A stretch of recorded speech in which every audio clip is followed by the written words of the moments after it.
Bonjour, bonjour. Bienvenue à ce nouveau webinaire de Impact. Je suis Sylvie Ngompé, la fondatrice du cabinet Impact, un cabinet qui a pour vision d'avoir une génération de jeunes plus résilientes, plus responsables et aussi surtout plus respectueuses. Nous avons lancé il y a des carrières parce que nous avons découvert dans nos différents ateliers que les jeunes ne savaient pas dans quelle profession s'orienter. Ils ne savaient même pas quelle profession il existait dans notre société.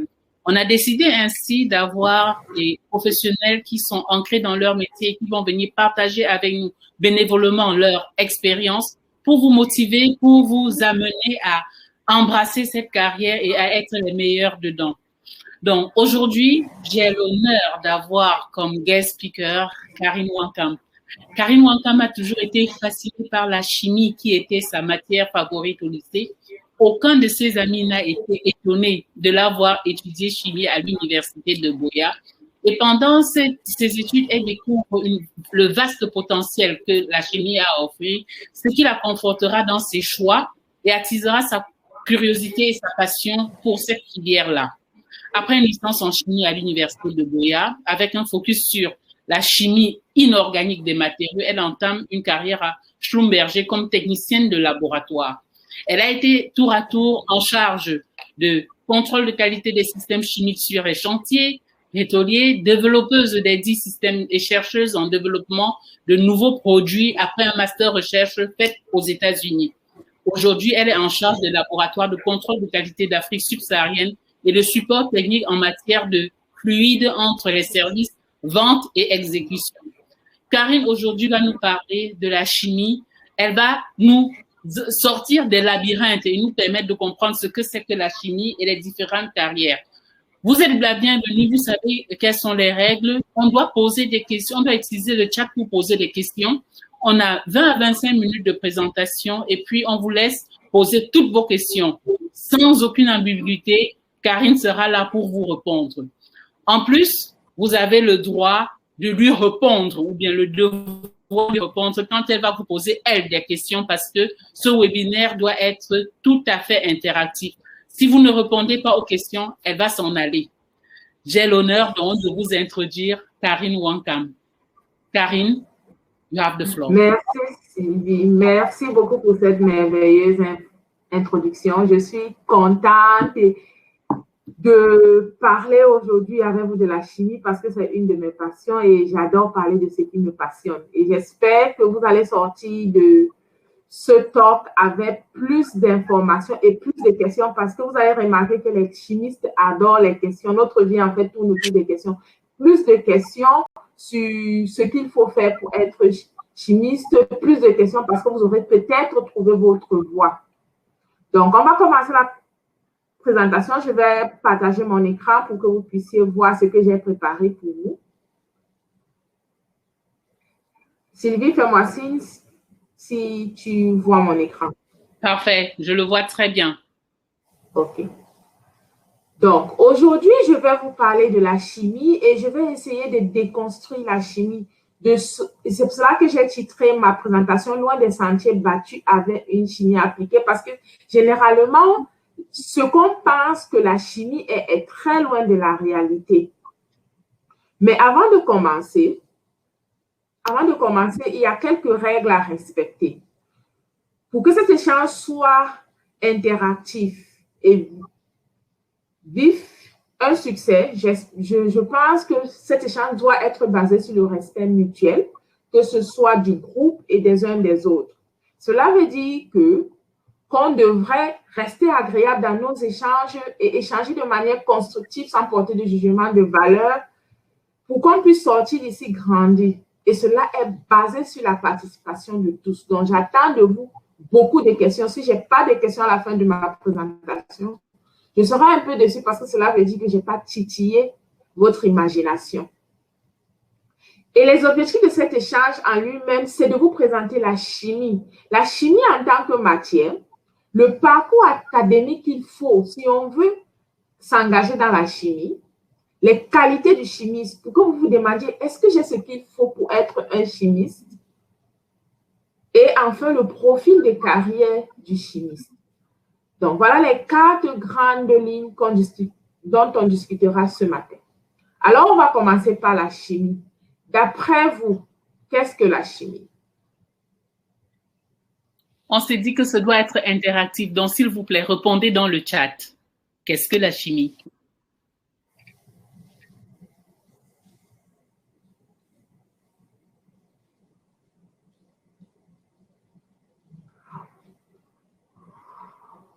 OK, comme il n'y a pas de réponse qui vient de ceux qui sont là, je vais répondre à cette première question pour qu'on puisse évoluer, mais les autres questions, j'attends des réponses venant de vous. Alors, qu'est-ce que la chimie? La chimie, c'est la science qui étudie les divers constituants de la matière, leurs propriétés, transformations et interactions. Et vous allez remarquer que ici, j'ai mis en gras divers constituants parce que c'est le mot-clé de cette définition. Parce que les divers constituants, on peut aussi appeler ça la composition de la matière. Donc, en gros, la chimie s'intéresse aux éléments qui constituent la matière. On va parler d'atomes, d'ions, de molécules, à leurs propriétés, aux interactions qui peuvent se créer entre eux. Donc, en gros, c'est ça la chimie en elle-même, comme science. Mais la chimie est vaste. Quand on s'intéresse un peu plus à la chimie, on se rend compte qu'il y a dans la chimie comme science beaucoup de sous-sciences. Et ces sous-sciences sont regroupées de manière technique. Il y a la chimie minérale, qui est aussi appelée chimie inorganique, et elle est la branche la plus ancienne de la chimie parce que on commence à s'intéresser à la chimie en découvrant de divers matériaux. On a l'or, on a l'argent, on a le plomb, on a le chlore, on a l'oxygène. Quand on découvre ces divers matériaux, c'est la chimie inorganique en fait. Donc, c'est la première branche de la chimie. Et elle étudie les divers corps simples existants dans la nature et plus tard obtenus artificiellement.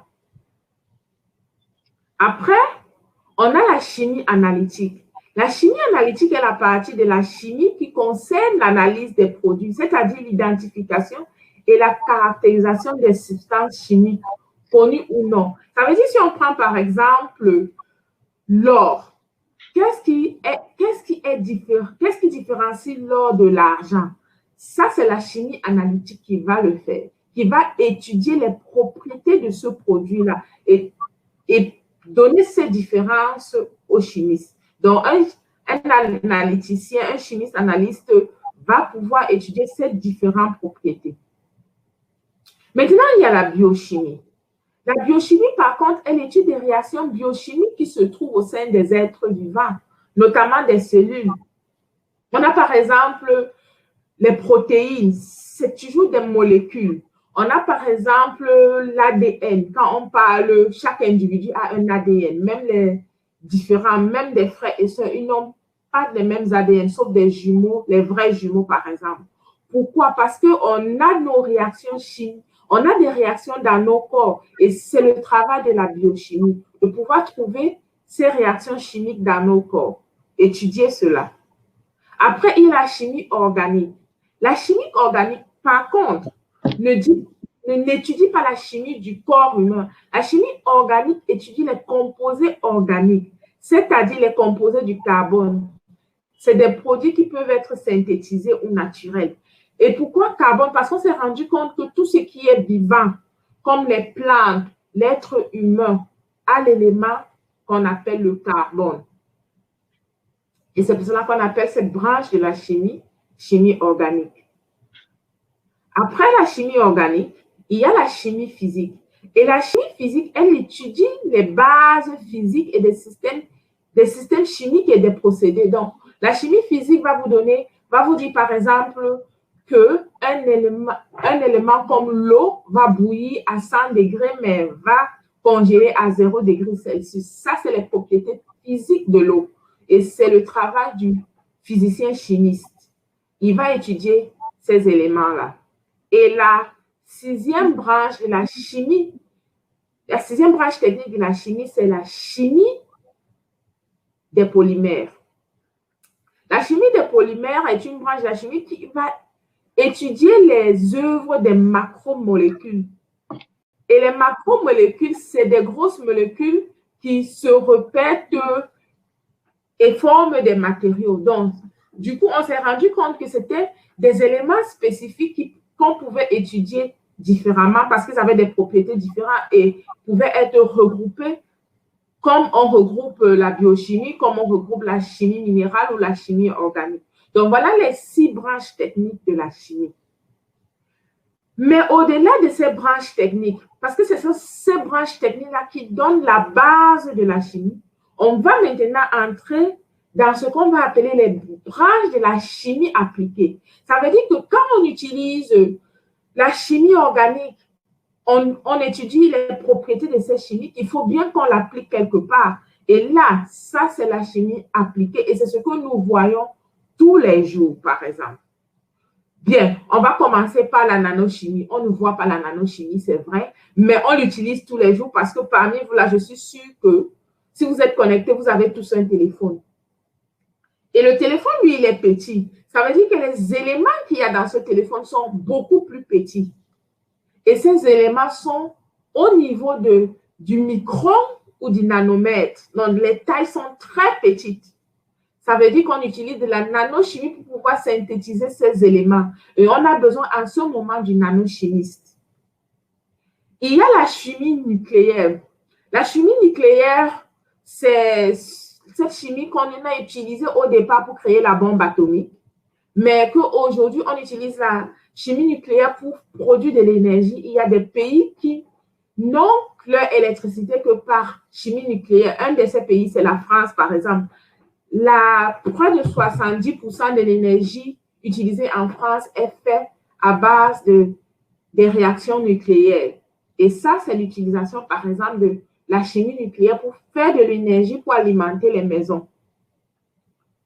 Il y a l'électrochimie qui aujourd'hui prend de l'ampleur parce que comme on veut protéger l'environnement, on veut faire, par exemple, des voitures électriques.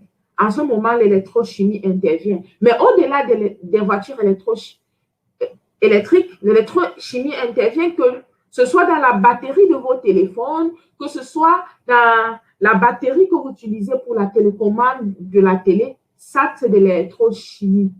On veut faire des batteries qui vont se charger plus vite et qui vont durer plus longtemps. Et il faut pouvoir étudier l'électrochimie pour pouvoir comprendre comment on va arriver à créer ces produits. Au-delà de cela, on va rentrer dans une chimie dont vous êtes plus proche, la chimie médicale. Chaque fois que vous êtes malade et que vous prenez un médicament, c'est un procédé chimique qui a créé ce médicament-là. Donc, la chimie médicale va créer des médicaments que vous allez prendre quand vous êtes malade. Il y a la pétrochimie. La pétrochimie, elle, qu'est-ce qu'elle fait? C'est pouvoir transformer le pétrole brut en produit qu'on va utiliser tous les jours. En dehors du pétrole qu'on met dans la voiture, il y a beaucoup de produits qui viennent de la pétrochimie. Je parie que vous ne devinez pas que la bouteille d'eau minérale, la bouteille plastique d'eau minérale, c'est un produit de la pétrochimie, par exemple. La coque de votre ordinateur portable, c'est un produit de la pétrochimie, par exemple. Ça veut dire qu'on extrait du produit brut, du pétrole brut, on va dans la transformation pour en faire beaucoup plus de produits. Le ballon de football, par exemple, sera fait avec certains composants qui seront des dérivés de la pétrochimie. Donc, la pétrochimie en elle-même aussi, ce n'est pas seulement le forage ou bien le pétrole brut ou l'essence qu'on met dans la voiture ou dans l'avion pour se déplacer. La chimie, la pétrochimie aussi, c'est vraiment super vaste. Il y a la chimie numérique. Vous allez être surpris quand je vais parler de chimie numérique. Parce qu'aujourd'hui, tout est digitalisé. La chimie numérique, c'est la partie de la chimie où, assis devant son ordinateur, le chimiste essaie de composer, par exemple, des nouveaux produits, de les synthétiser. Parce que tout est aujourd'hui tellement numérique qu'il y a des logiciels qui vont permettre aux chimistes de pouvoir dire non, si je fais telle réaction avec telle réaction, ça ne va pas marcher parce que il y a des lois qui régissent les réactions chimiques. Donc, du coup, par exemple, on dit pour faire du feu, il faut 3 trucs. Il faut un combustible, un combustion et un accélérateur. Donc, par exemple, si on met si on met du bois au soleil pendant 20 ans, il ne prendra jamais un feu. C'est un exemple. Donc, c'est la même chose. Il y a des règles qui régissent les réactions chimiques. Mais il y a tellement de règles qu'à un moment, il faut mettre ça sur un logiciel pour pouvoir aider le chimiste à travailler rapidement. Et en ce moment, par exemple, un chimiste numérique, il crée ses logiciels. Il va créer la visualisation, par exemple, des molécules. Tout ça, ça revient dans la branche de la chimie appliquée qui est la chimie numérique. Il y a la géochimie. Vous allez être surpris. Mais la géochimie, en fait, va étudier les croûtes de la Terre, va expliquer pourquoi, par exemple, l'eau à tel niveau n'est pas très propre par rapport à l'eau qu'on va forer à tel niveau, dans tel puits, même si c'est dans le même quartier. Donc, la géochimie explique beaucoup de choses. La géochimie va expliquer pourquoi, dans certains pays, on va, par exemple, trouver du cuivre, alors que dans d'autres, on trouve de l'aluminium. Dans d'autres pays, on va trouver de la bauxite et dans d'autres, de la bentonite. Ça, ce sera la géochimie. Il étudie les surfaces géologiques, mais de manière chimique, leur composition. Il y a des procédés chimiques, par exemple, qui font partie de la branche de la chimie appliquée. Et les procédés chimiques, par là, par exemple, c'est la transformation, par exemple, d'un produit brut à un produit fini. Je reviens encore à l'exemple que j'ai pris tout à l'heure de la bouteille plastique qui vient d'un produit brut qui est le pétrole brut confort. Il faut des procédés chimiques pour pouvoir arriver à ce produit fini. Et cette branche de la chimie appelée procédés chimiques étudie cela, permet qu'on puisse utiliser. C'est les procédés chimiques qui vont, par exemple, mettre en place le lait que vous utilisez pour vous oindre, par exemple. C'est vrai qu'on va dire la base, par exemple, c'est l'huile de coco, mais après, on va ajouter beaucoup plus de choses pour que votre huile soit plus hydratante et que votre peau ne s'assèche pas, que votre huile ait une bonne odeur. Par exemple, on dira que le beurre de karité, c'est un très bon hydratant, mais naturellement, personne ne veut mettre ça sur son corps parce que ça a une mauvaise odeur. Parce que c'est dur à mettre, c'est solide. Donc, les procédés chimiques vont aider le consommateur à avoir un produit qu'il aura envie d'utiliser. Donc, quand vous allez acheter votre lait de toilette, par exemple, vous allez voir, c'est fait à base de karité. On va écrire dessus. Mais il n'aura pas l'odeur de la karité, mais il aura toutes les propriétés du beurre de karité. Ça, c'est une application de la chimie. Cette liste n'est pas exhaustive. Hein? L'application de la chimie, si on doit en parler, on en parlera des heures. Donc, je me suis arrêtée sur ce qui est vraiment commun, ce qu'on rencontre tous les jours. Au-delà de cela, j'ai une question pour vous. Où travaille alors le chimiste après sa formation? J'espère que cette fois-ci, j'aurai des réponses. On vous laisse 1 minute pour répondre. Où travaille le chimiste après sa formation? Ne soyons pas timides, hein? Le chat est là pour cela. On a parlé d'interactivité. Augusta, Richie, Henri, Marcel, dites-nous.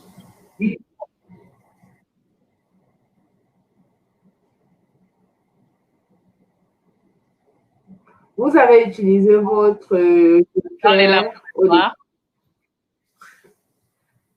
Gisèle répond dans les laboratoires. Une autre personne.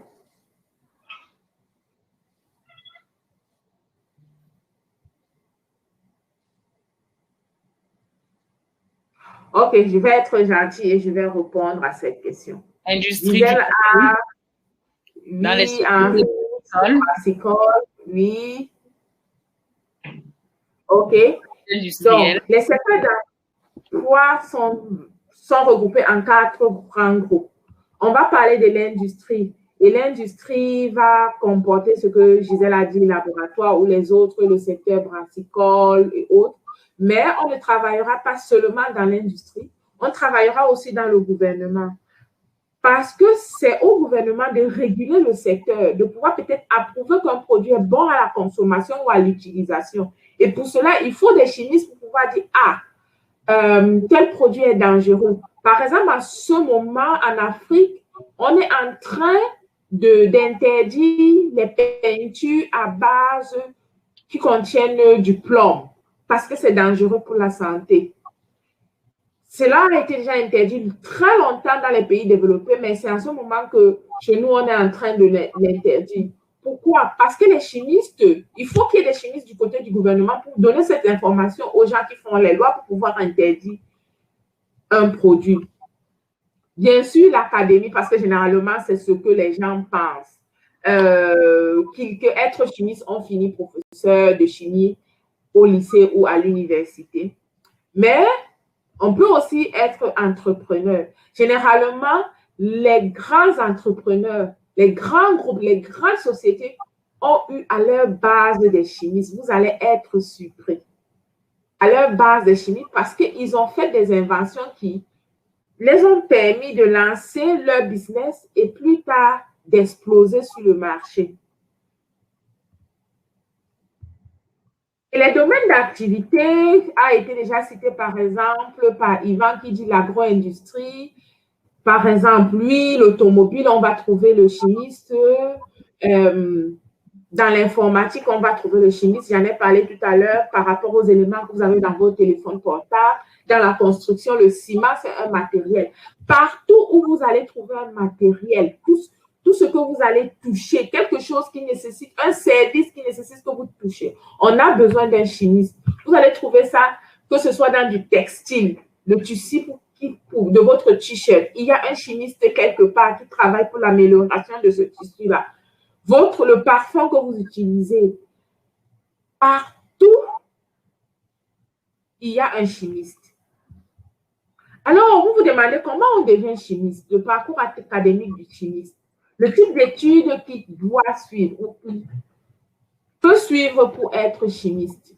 Au Cameroun, généralement, on recommande des baccalauréats scientifiques C ou D ou les baccalauréats de type F7 ou F8.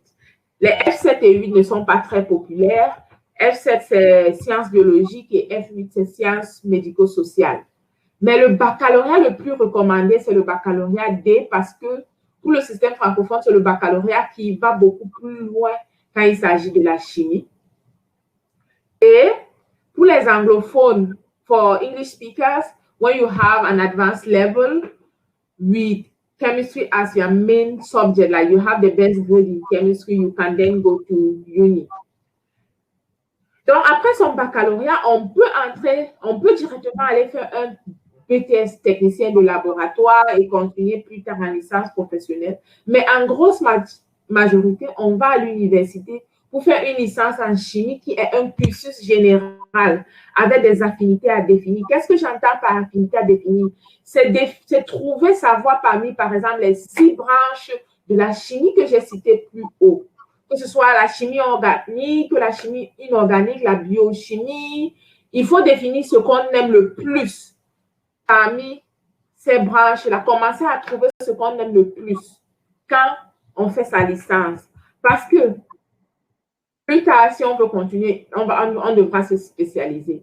Mais pour ceux qui ont le bac, qui peuvent directement et veulent plutôt être ingénieurs, ils peuvent aller dans un cursus de génie chimique. Ceux qui ont la licence pourront continuer plus tard en master, qui est un cursus de spécialisation. À ce moment-là, on va faire un master en chimie inorganique ou en chimie des polymères. Mais là, on se spécialise. Ce n'est plus un cursus général. Plus tard, après un master, on peut aller dans des filières de professionnalisation. Donc, on peut faire des études de droit pour pouvoir être juge ou avocat en propriété intellectuelle, c'est-à-dire protéger les inventions des chimistes. On peut faire des études de gestion ou de marketing pour complémentariser ce qu'on connaît en chimie. Parce que qui peut vendre un produit mieux que celui qui comprend ce produit? Personne. Donc, un chimiste peut aller en école de vente, de commerce pour pouvoir être en vente, être un spécialiste des ventes des produits chimiques, par exemple. On peut continuer en études doctorales pour avoir un doctorat qui est une spécialisation plus avancée. Ça veut dire si on a fait un master, par exemple, en chimie organique, en doctorat, on fait une spécialisation en en une réaction chimique, par exemple, organique. Donc, et même après le doctorat, on peut avoir besoin d'aller encore faire, par exemple, des études de gestion pour diriger un grand groupe de laboratoire ou bien des études de droit ou des études de marketing. Vraiment, quand on choisit sa voie dans la chimie, il faut être prêt à faire des études, être prêt à apprendre tous les jours. Mon cursus à moi a commencé avec un bac D au lycée de la Cité-des-Palmiers. Après, je suis allée faire une licence en chimie à l'université de Buea où j'ai commencé à trouver ma spécialisation en sciences des matériaux qui est en fait de la chimie inorganique. Plus tard, je suis allée faire un master en sciences des matériaux aux États-Unis. Donc, j'ai trouvé ma niche en licence et je me suis spécialisée plus tard. Les qualités du chimiste. C'est bien beau tout ce que j'ai dit tout à l'heure, mais il faut pouvoir comprendre ce qu'il faut pour être chimiste. Être chimiste, c'est plus qu'une vocation. Pour moi, j'ai dit, c'est vraiment une passion. Et pour cela, il faut avoir des compétences techniques et scientifiques, c'est-à-dire avoir des aptitudes poussées pour les sciences, les mathématiques, la recherche. Il faut être capable de travailler sous pression parce que on est chimiste, on gère les priorités et on doit respecter des échéanciers précis souvent ou quand c'est loupé, c'est loupé. Il faut avoir une capacité d'analyse et de synthèse pour être en mesure de résoudre des problèmes qu'on va rencontrer, que ce soit lié à la chimie ou autre chose. Mais il faut vraiment avoir une curiosité scientifique, un sens logique et une capacité de déduction parce qu'il faut être à l'affût des nouveaux développements. Quand il y a quelque chose de nouveau, être capable de comprendre que cette réaction-ci, j'ai un résultat différent parce que telle chose a changé. Et être aussi capable de comprendre que si telle chose a changé, ça amènera des changements à tel niveau. Donc, avoir aussi un très bon sens de l'observation est nécessaire pour un chimiste. Parce que quand on fait des réactions, il va pouvoir observer attentivement ces réactions et détecter des anomalies dans nos procédés ou dans nos analyses. Il faut avoir un souci du détail et de la minutie. Parce qu'on aura étudié de façon précise et détaillée les fonctionnements des réactions, des méthodes et des procédés d'analyse. Plus que tout, en chimie, moi, je trouve qu'il faut avoir de l'autonomie, de la débrouillardise et de la flexibilité. Parce qu'on est généralement appelé à travailler seul dans un laboratoire, exécuter ses tâches, trouver son planning et travailler seul et pouvoir se débrouiller quand il y a un problème. Parce que souvent, le chimiste connaît plus l'appareil que la personne qui a fabriqué l'appareil parce que c'est lui qui passe des heures et des heures à l'utiliser et être capable de pouvoir peut-être l'arranger s'il y a un problème. C'est pour ça que le chimiste doit être débrouillard. Il doit avoir un sens de responsabilité. C'est-à-dire, quand son appareil, par exemple, tombe en panne, il ne va pas attendre forcément que quelqu'un vienne aider, il va commencer. Parce que généralement, il travaille sous pression, donc il a un sens de responsabilité poussé et il doit être capable d'encadrer et diriger les projets qu'il a. Souvent, il travaille sur plusieurs projets à la fois. Il doit avoir un sens de l'organisation pour pouvoir gérer les priorités et également entreposer les choses de manière précise de telle sorte qu'il ne soit pas tout le temps être en train de chercher. Le chimiste aussi doit être capable de travailler en équipe, bien qu'il travaille le plus souvent seul. Parce que quand tu auras développé ton produit, par exemple, tu dois pouvoir être capable de parler avec un autre membre de ton équipe, que ce soit en production, pour qu'on puisse fabriquer ce produit. Donc, il faut avoir une facilité de travailler avec les gens pour pouvoir être en symbiose et fabriquer ce nouveau produit pour lequel tu es au laboratoire. Il faut avoir la capacité de se former en continu. Depuis que je parle, je vous dis toujours que le chimiste doit être tout le temps en train d'apprendre parce que la chimie est une science qui bouge. Il y a toujours des innovations et tu dois être capable d'être toujours au courant de ce qui se passe. Ça veut dire que si tu crées quelque chose au Cameroun et tu te dis, ah, c'est une invention, mais que ça a déjà été créé il y a trois ans au Brésil, tu ne l'as pas créé, hein? Il y a déjà eu quelqu'un qui l'a créé. Donc, et être capable de se former, c'est savoir ce qui se passe ailleurs. Et pour cela, il faut avoir de très bonnes compétences en communication orale et écrite. Parce que si tu travailles sur un projet, tu dois écrire des rapports pour pouvoir partager à d'autres chimistes dans le monde. Tu dois pouvoir aller dans des conférences, présenter tes recherches. Et c'est pour cela que tu as besoin de pouvoir communiquer bien, que ce soit oralement ou en écrit. Et l'anglais est nécessaire. Ne vous trompez pas. Souvent, quand on était au lycée, on se disait, ah, je suis en cursus scientifique, je n'ai pas besoin d'anglais parce que je ne suis pas une littéraire. Détrompez-vous. L'anglais est essentiel, surtout quand on veut faire une grande carrière comme chimiste. Parce que si vous voulez partager ce que vous avez trouvé, il va falloir les partager dans la langue que beaucoup de gens vont maîtriser. Et l'anglais est la langue du business. C'est la langue où beaucoup de rapports seront écrits en cette langue. C'est la langue que beaucoup de conférences utilisent. Donc, il va falloir que vous maîtrisez l'anglais. Et à la fin, il faut avoir de très bonnes connaissances en informatique pour pouvoir écrire vos rapports, pour pouvoir utiliser des logiciels pour faire vos analyses et tout. Donc, l'informatique aujourd'hui, c'est comme la deuxième langue après l'anglais qu'il faut pouvoir maîtriser.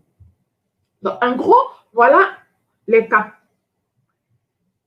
qualités qu'on recherche chez un chimiste. Revenons au profil de carrière. Le profil de carrière du chimiste typique commence généralement comme technicien de laboratoire. On recrute niveau BTS ou licence. C'est très rare de voir quelqu'un seulement avec le bac qui commence sa carrière en chimie. Après cela, on peut évoluer comme chimiste ou superviseur. Niveau licence ou master, si on recrute quelqu'un avec une licence, il est automatiquement chimiste ou superviseur de labo. Quelqu'un avec un master. Mais on peut évoluer de technicien à chimiste ou à superviseur de labo. Pour arriver au niveau de manager de labo ou chargé de recherche, on demande au minimum un master. Et c'est pour cela que c'est très suivi, c'est très populaire chez les chimistes de les voir rentrer à l'école pour faire un master quand ils veulent évoluer ou un doctorat quand ils veulent évoluer dans leur carrière. Et on peut finir directeur de recherche. Comme je vous ai dit tout à l'heure, si on a fait d'autres études complémentaires, on peut finir directeur de vente. On peut finir parce qu'on a déjà le profil technique nécessaire pour pouvoir évoluer quand on a d'autres formations en complément pour avancer. Ma carrière à moi, vous allez vous demander, moi j'ai commencé comme technicien de laboratoire parce que j'ai commencé avec une licence où j'étais en charge des contrôles qualité. Après, j'ai évolué en chef d'équipe où, en plus de contrôle qualité, je formais les autres membres d'équipe, je les supervisais et j'assignais les tâches. Je suis rentrée à l'école, évidemment, parce que j'aspirais à plus. Et en ce moment, quand je suis revenue, j'étais chargée de recherche. J'étais en charge du développement de nouveaux produits. Et en ce moment, je suis responsable du labo régional où je suis en charge d'introduire des nouvelles technologies sur le marché et je suis en charge aussi des audits et conformités des labos dans la sous-région. Donc, en plus des contrôles qualité et des formations. Plus on évolue, plus nos charges et nos tâches et responsabilités grandissent. Maintenant, nos réalités.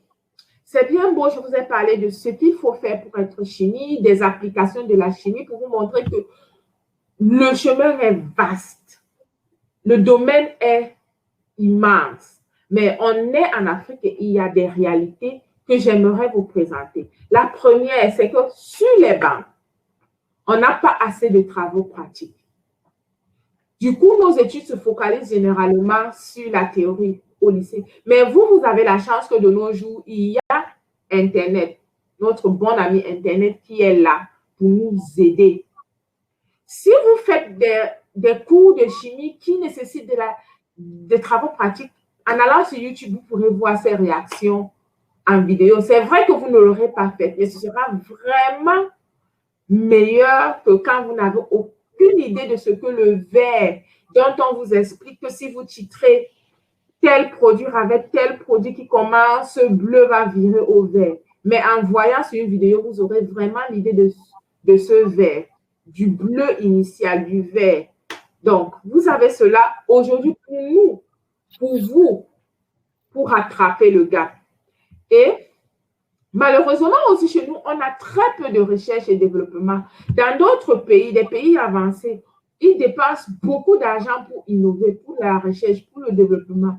Chez nous, on ne le fait pas. Nos gouvernements mettent la recherche et développement en très bas de l'échelle au niveau des dépenses. Du coup, on doit plus se tourner vers les entreprises locales qui généralement ne font pas de recherche et développement et les multinationales qui sont présentes sur le terrain, en Afrique, au Cameroun, ne font pas leurs recherches ici. Ils les font dans les pays développés, malheureusement. Donc, du coup, pour vous, les gens qui aspirent, les personnes, les jeunes qui aspirent à une carrière de chimie, vous n'êtes pas dans un environnement où on va parler beaucoup de recherche et développement. Et cela, généralement, n'ouvre pas votre esprit. Notre troisième réalité, c'est du fait qu'on n'a pas beaucoup de recherche et développement, nos programmes généralement sont obsolètes, c'est-à-dire, puisque ces recherches, ces développements, ces nouveaux trucs sont faits ailleurs, le temps que nous, on soit au courant généralement, on est en train de nous apprendre des trucs qui sont déjà un peu dépassés. Et c'est pour cela que je vous rappelle qu'aujourd'hui, à la différence de il y a 20 ans, les frontières sont tombées avec Internet. Celui qui aspire à être chimiste doit faire beaucoup de recherches, doit passer son temps sur Internet à lire. Qu'est-ce qui se passe ailleurs? Voir des vidéos pour savoir les innovations. Et cela nécessite de la passion. Le quatrième point de nos réalités, c'est le manque d'opportunités. Beaucoup de gens me diront, oh, oui, après une licence en chimie, c'est pas facile de trouver un stage, c'est pas facile de trouver un boulot. Mais l'avantage de la chimie, c'est que c'est très facile de se lancer aussi à son propre compte en tant qu'entrepreneur. Parce qu'on a déjà peut-être l'idée d'un processus. Si on sait déjà comment fabriquer du savon, on peut en fabriquer dans sa chambre. On peut décider de lancer une nouvelle marque de savon fait à base d'un certain huile qui n'est pas encore commun et commercialisé, par exemple. Mais au-delà de cela, on doit faire son travail aussi. Son travail, c'est quoi? C'est que quand on décide de faire des études en chimie, faire le travail, c'est trouver ce en quoi on est passionné en chimie. Et commencer à se demander, OK, c'est vrai que je suis dans un environnement où il y a très peu d'opportunités, mais très peu ne veut dire pas qu'il n'en existe pas. Quelles sont les sociétés, par exemple, si je suis intéressée par la chimie inorganique dans laquelle je peux travailler? Commencez déjà à faire cette recherche-là. Qu'est-ce qu'ils font? Quels sont les produits qu'ils développent?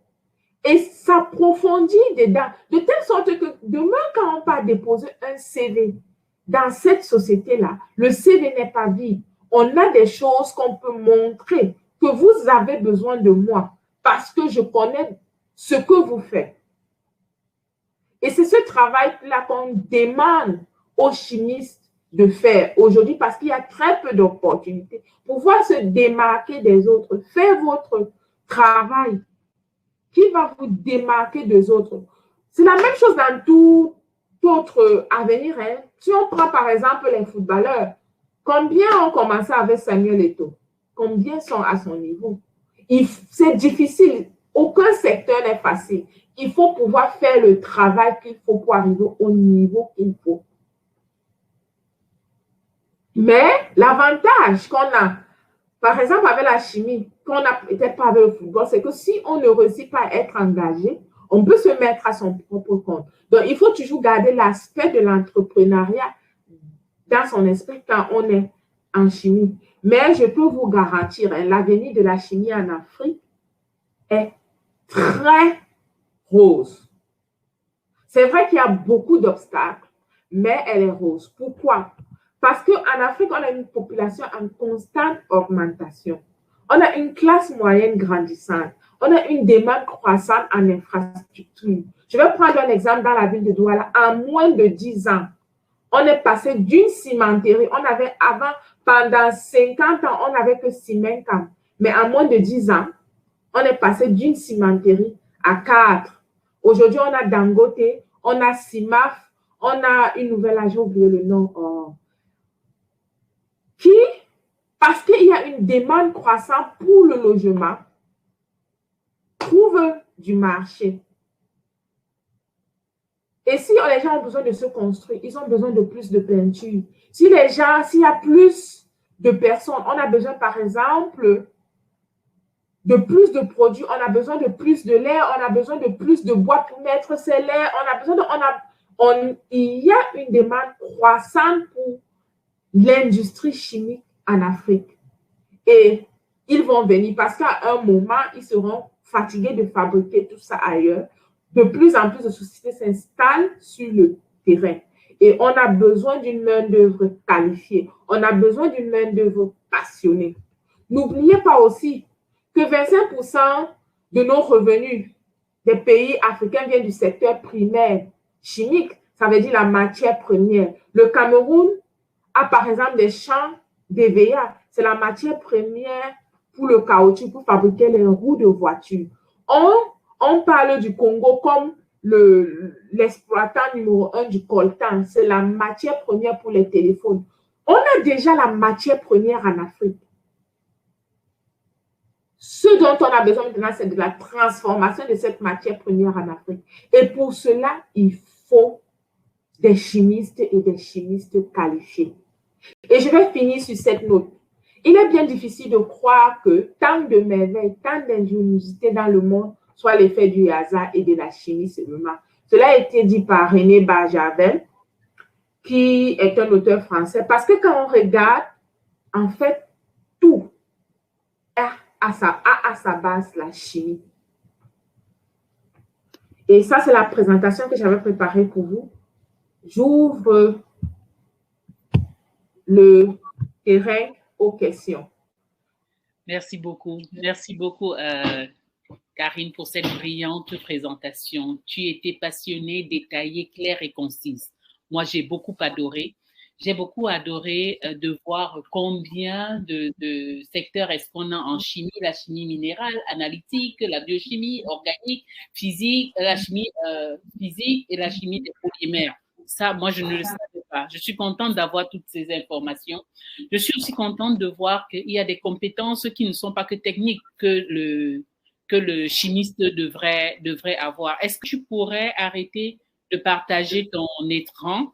Je vais partager quelque chose là pour ta première question, s'il te plaît. OK. J'ai arrêté de partager mon écran. D'accord, je vais essayer de faire un partage. En fait, j'ai vu une image quelque part et je crois qu'on devrait ensemble voir si... Bon, je n'arrive pas. Il y a une image où on me montrait Marie Curie et son mari. Et l'autre image, c'était un mari et sa femme qui ont fait, par des procédés chimiques, des ruinards blancs au Cameroun, des chivas de 18 ans au Cameroun. Est-ce que le chimiste ne devrait pas avoir comme compétence de l'éthique dans son travail? Allô? Bien sûr, l'éthique est primordiale. Allô? Oui. Tu me suis? L'éthique est primordiale dans le monde de la chimie. C'est ce que j'en ai touché tout à l'heure, tout juste un petit peu quand je parlais de droit.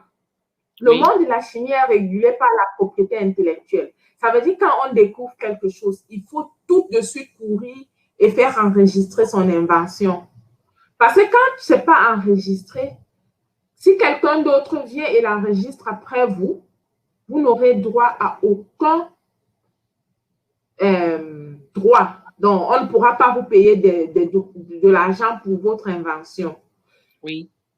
Cela veut dire que quand vous utilisez aussi l'invention de quelqu'un, une invention qui n'est pas encore ouverte, il y a des inventions qui, après un certain temps, est ouverte à tout le monde. Quand vous enregistrez votre invention, vous avez droit. Quelqu'un qui l'utilisera devra revenir vous reverser une partie de ce qu'il aura fait comme bénéfice en utilisant votre invention. Mais après un certain temps, cette invention est ouverte à tout le monde. C'est pour cela que, par exemple, c'est vrai que les inventions comme le processus de la saponification, la fabrication du savon, je ne pense pas que cela avait été instruit. C'est connu, tout le monde peut l'utiliser. Mais pour des inventions très poussées, je vous assure, c'est de la bagarre. C'est de la bagarre parce que quand on invente quelque chose qui va rapporter de l'argent, je vais dire par exemple une nouvelle réaction. Je peux prendre un truc comme de l'électrochimie qui aujourd'hui est très demandé parce que l'électronique évolue rapidement. Quand Apple trouve que si on met par exemple le lithium de telle manière, ça va augmenter la durée de vie de la batterie. Il court vite l'enregistrer parce que si Samsung l'utilise plus tard, Samsung aura à payer un certain pourcentage sur tous les téléphones qu'il vendra qui utilisera la même technologie. Donc, le domaine de l'intégrité est très élevé.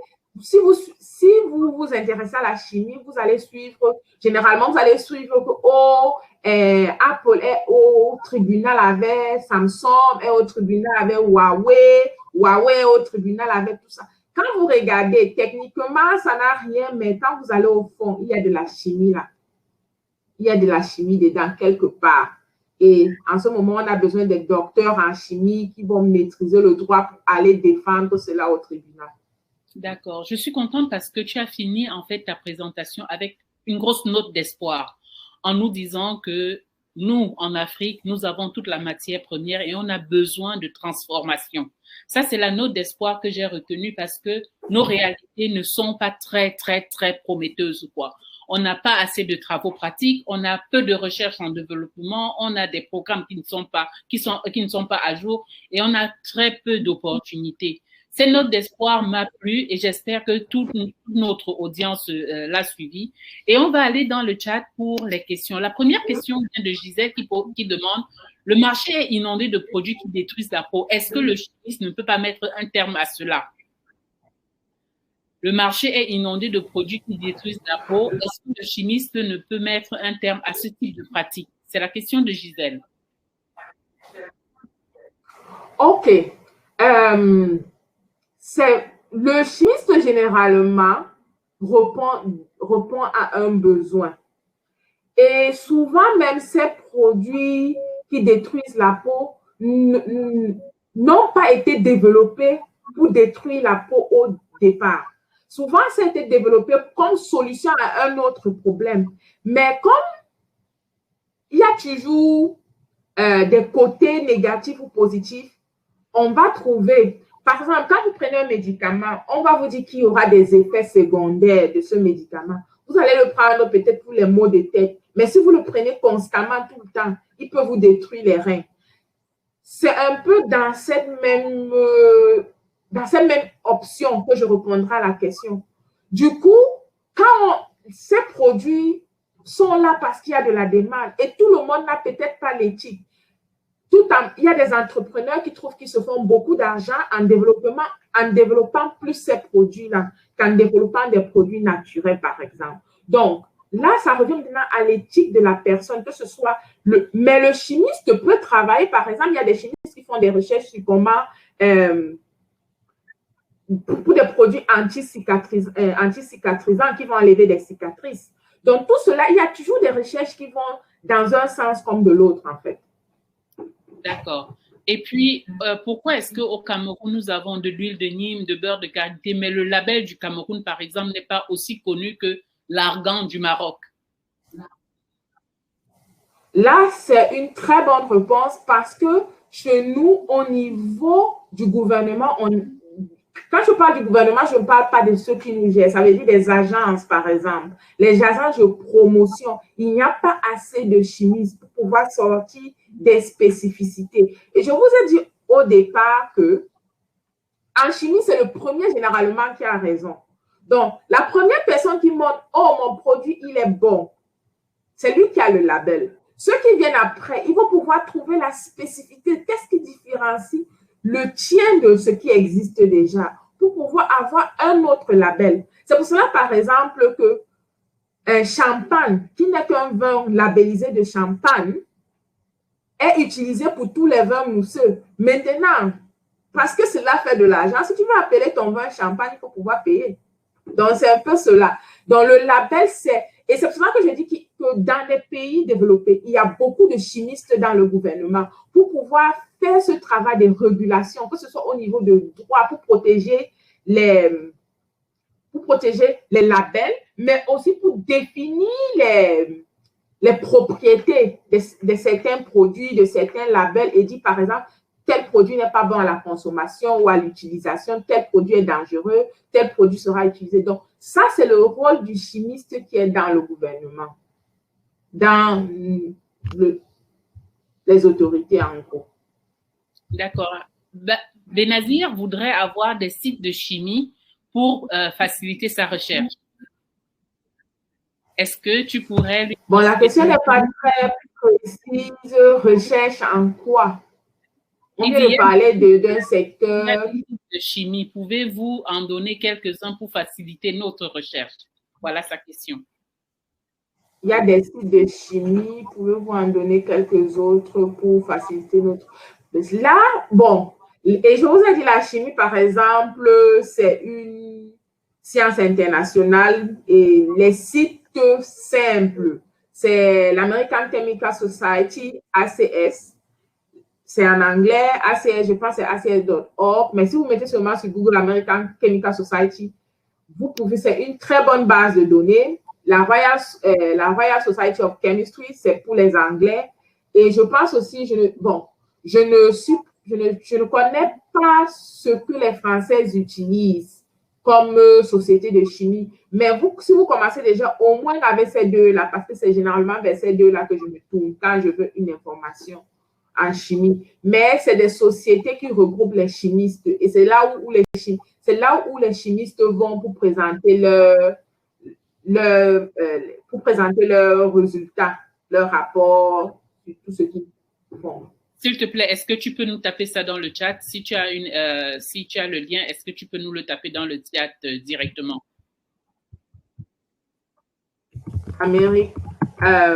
American Chemical Society, je suis en train de taper. Royal, ça c'est anglais. Royal Society, je pense que c'est RSC, je pense, oui. Royal Society of Chemists. Thank you very much. Donc, si vous tapez ça dans Google, ça va vous donner le lien même. Je sais que American Society, c'est ACS. Le site, c'est ACS. ACS.org, je pense. Super.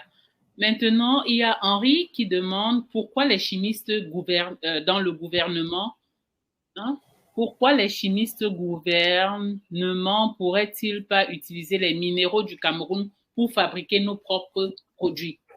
Pourquoi est-ce que les chimistes qui travaillent dans le gouvernement ne pourraient-ils pas utiliser les minéraux du Cameroun pour fabriquer nos propres produits? Je réponse très simple à cela parce qu'on n'investit pas assez dans la recherche et développement. Du coup, les autres font de la recherche et ils savent, par exemple, qu'ils auront besoin, je prends un exemple très simple, de l'or. Et s'il y a l'or au Cameroun, en quantité, ils viendront chercher. Si nous, on ne fait pas de la recherche pour trouver ce qu'on peut faire avec de l'or, les autres viennent acheter la matière première et vont fabriquer chez eux. Donc, nous, on n'investit pas assez dans la recherche. La réponse est en un mot. Nos gouvernements n'investissent pas assez dans la recherche. Nos sociétés, je veux dire camerounaises, n'investissent pas assez dans la recherche. Et même les multinationales qui sont présentes ne font pas leurs recherches ici.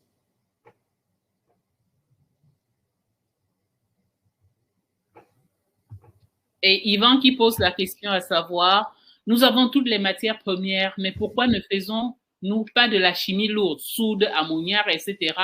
En Afrique, en général, on se limite à la chimie fine, cosmétique, détergent, peinture. OK, ça c'est une très bonne question. Et la transition économique chez nous se fera quand on va entrer dans la chimie lourde. Pourquoi on ne fait pas de la chimie lourde? Parce que c'est un secteur qui est d'abord demandeur en investissement. Très demandeur en investissement et encore, ça revient une fois à l'argent. En plus d'être demandeur en investissement, c'est demandeur en recherche et développement, éducation. Quand on a déjà un retard en éducation, on fait très peu de recherche en développement. On va toujours se retrouver dans la partie application de la chimie fine où on va importer des différents produits pour seulement venir mixer et avoir le produit final. Mais le produit initial qui est la transformation de la matière première en produit intermédiaire, on ne va pas pouvoir le faire parce que c'est celui qui est pourvoyeur en énergie. À l'UQAM, par exemple, qui fait de la transformation de la bauxite à l'aluminium au Cameroun, utilise près de 70% de notre potentiel électrique. Donc, imaginez que si on a 5 à l'UQAM au Cameroun, on n'aura plus d'électricité pour nous. Ça, c'est l'une des rares industries basées au Cameroun qui fait de la transformation de la matière première à un produit intermédiaire. La majorité des industries qu'on a au Cameroun font de l'intermédiaire au produit fini ou ils font de la matière première qu'ils envoient ailleurs pour faire de l'intermédiaire, qu'ils réachètent pour faire du produit fini. Parce qu'on n'a pas la capacité économique, énergétique et le savoir-faire, je suis désolée, de pouvoir avoir la première partie de la chaîne, c'est-à-dire de la matière première au premier produit intermédiaire, parce que c'est elle qui est pourvoyeuse, qui demande en fait, qui est demandeuse de beaucoup de savoir, de beaucoup d'énergie et beaucoup d'argent pour mettre en place. Wow, wow. Est-ce que tu peux répéter cela pour Alucam? J'ai dit Alucam, par exemple. Alucam est l'une des rares industries basée au Cameroun qui fait de la matière première au premier produit intermédiaire. Le premier produit intermédiaire, c'est l'aluminium. La bauxite, c'est la matière de base. La bauxite, en fait, que Alucam transforme vient de la Guinée-Conakry. Alucam achète la bauxite en Guinée-Conakry et transforme en aluminium au Cameroun. Alucam utilise l'électrolyse qui fait partie de l'électrochimie pour faire cette transformation. Et elle consomme près de 70% de ce que nous, on fabrique, de notre potentiel énergétique au Cameroun. C'est pour cela que souvent, quand il y a trop de délexage, Alucam va diminuer sa production. Mais en ce moment-là, elle ne répond pas aussi à ses clients. Ouais. Et quelle industrie, si tu sais que ton potentiel, c'est de vendre, de fabriquer 10 produits, tu te retrouves en train de vouloir fabriquer 4 parce que tu n'as pas assez, tu n'as pas ce qu'il faut pour le faire. Tu seras, soit tu vas aller ailleurs. Alucam est installé ici parce que justement, le Cameroun a l'un des plus grands potentiels énergétiques au Cameroun. En Afrique, pardon. Wow. Merci beaucoup, Karine. Ça, je ne le savais pas. Il y a une question qui vient là. Le problème de la qualité des sacs plastiques a défrayé la chronique. Jusqu'à quel point ces sachets sont dangereux pour notre santé? OK. À quel point la qualité des sachets... OK. Je ne pense pas que le problème des sachets plastiques, c'est la dangerosité pour notre santé en elle-même. C'est la dangerosité pour notre planète plutôt.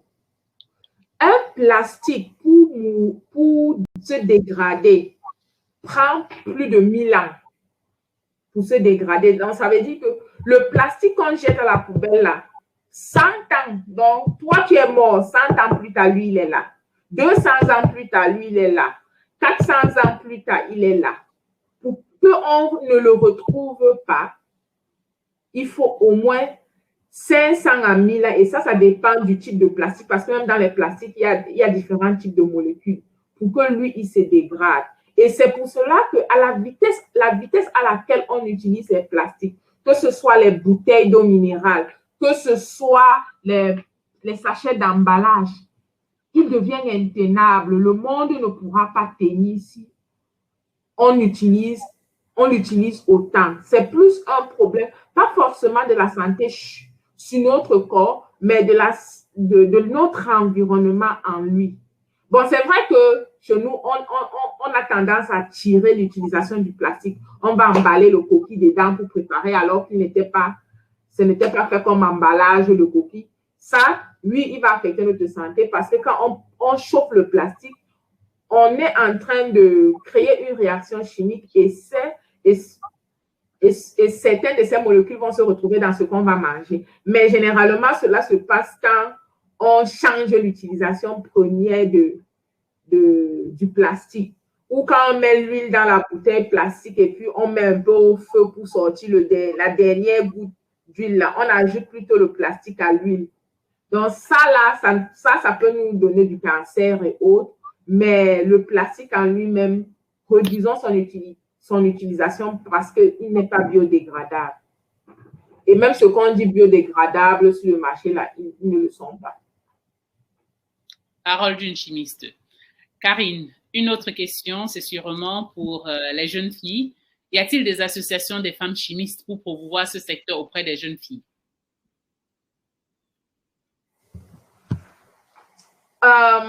Dans le monde, oui. Au Cameroun, non. Dans le monde, oui. Pourquoi? Parce que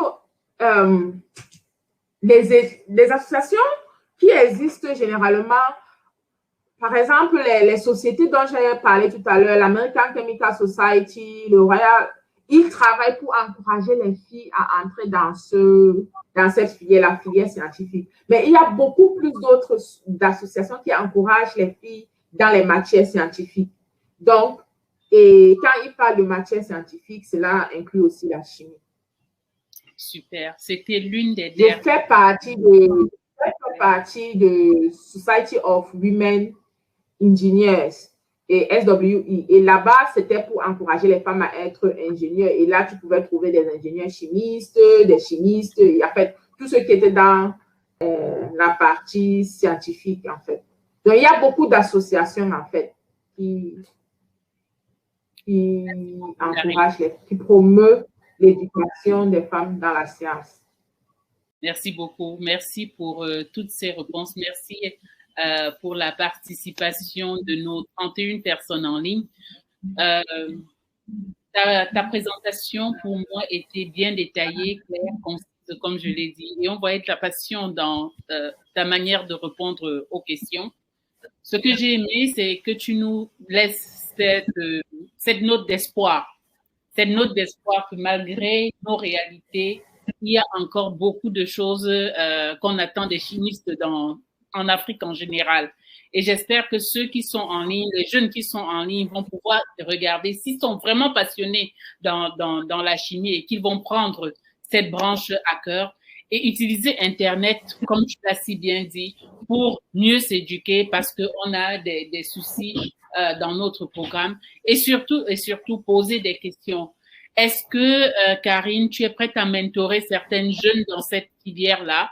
Est-ce qu'on pourrait te contacter pour, je dis n'importe quoi, hein, mais ça dépendra de toi, pour du mentoring ou bien des stages dans des sociétés parce que c'est ce que les jeunes demandent aujourd'hui. Ils veulent avoir la première main dans des sociétés, mais c'est vraiment difficile. Si on a des mentors comme toi qui savent ce que c'est et comment les diriger, est-ce qu'on peut te contacter pour cela, Karine? Quand je peux aider, j'aide. Je suis vraiment ouverte, mentorer, accompagner, qu'est-ce qu'il faut écrire, quel genre de recherche il faut faire. Je suis toujours ouverte. On me contacte si c'est dans ce que je peux faire. Moi, je suis une passionnée Et c'est un métier qui demande de la passion parce que c'est pas facile. Et j'aime voir des jeunes qui veulent entrer dans ce métier parce que c'est un métier d'avenir. Moi, je vous le dis, quand vous êtes chimiste, ça a l'air, souvent, on était à l'université. Je me rappelle quand on était sur les bancs, on se demandait toujours qu'est-ce qu'on va faire avec ce diplôme, cette licence en chimie. Je ne sais pas si c'était ma classe de l'université de Boya, qui est l'année 2001, mais 60% sont aujourd'hui des docteurs en chimie. Wow. 60% sont aujourd'hui des docteurs en chimie et ils ont tout trouvé. Ils sont tous en train de faire quelque chose. Donc, que ce soit pour pouvoir s'inscrire en chimie, quelle filière me convient le plus. Moi, je peux donner des conseils parce que j'ai une idée et je suis ouverte. Mais il ne faut pas désespérer. La chimie a vraiment un avenir à Dieu. Il faut seulement être passionné et prêt à mettre beaucoup de travail, à travailler dur parce que c'est pas un truc qu'on apprend et puis on rentre et c'est bon. C'est un truc, on est tout le temps en train d'apprendre. Et ça garde jeune. D'accord. Si ça garde jeune, moi-même, je suis prête à y entrer, hein. Mais ce que je retiens, c'est beaucoup de passion. Ce que je retiens, c'est l'esprit de recherche et d'apprentissage continu. Ce que je retiens aussi, c'est avoir l'éthique dans ce qu'on est en train de faire et aussi que ça nous permet d'entrer dans l'entrepreneuriat parce qu'on a si bien vu des gens qui font du savon, on a vu des gens qui font de l'eau de Javel, mais qu'on devrait aussi aller à un niveau supérieur. Merci, Karine. Merci pour notre audience. Restez scotchés parce que on aura d'autres webinaires. Et on a toujours des professionnels bénévoles comme Karine qui seront là pour nous édifier parce que moi aussi, j'en profite. Bonne soirée. On reste safe avec nos masques. Karine, je te dis merci du fond de mon cœur. Un dernier mot. C'est moi qui te remercie. C'est moi qui remercie à tous ceux qui ont participé. C'était un plaisir. Et j'espère que parmi vous, il y aura des chimistes parce qu'on en aura vraiment besoin dans le futur. Merci beaucoup, Sylvie, pour l'opportunité. Bon week-end. Bye bye.